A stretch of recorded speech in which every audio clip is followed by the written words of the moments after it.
দুর্গাপুর দ্বীনী আলিম মাদ্রাসার সিরাত মাহফিল অনুষ্ঠিত হয়েছে। এতে বিভিন্ন শ্রেণী পেশার মানুষ স্বতঃস্ফূর্তভাবে অংশগ্রহণ করেছে।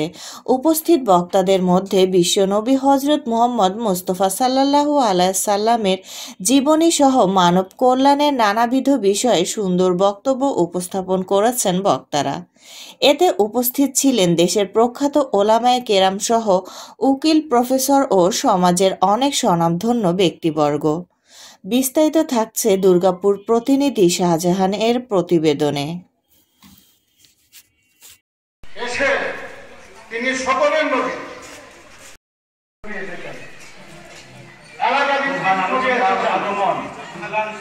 প্রধান আলোচকের আগমন, আহলান সাহলান, ডক্টর মোহাম্মদ নুরুল্লাহ সালাম মাদানীর আগমন, আহলান সাহলান।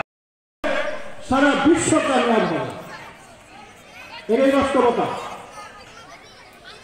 সম্মানিত সুধী, সেই নবী করিম সাল্লাল্লাহু আলাইহি ওয়াসাল্লাম তিনি আরব মক্কা নগরীতে তার সর্বপ্রথম যে অবস্থান ছিল তা আপনারা জানেন। দিন দিন বড় হতে লাগলেন, আস্তে আস্তে মানুষের জনপ্রিয়তা অর্জন করতে লাগলেন।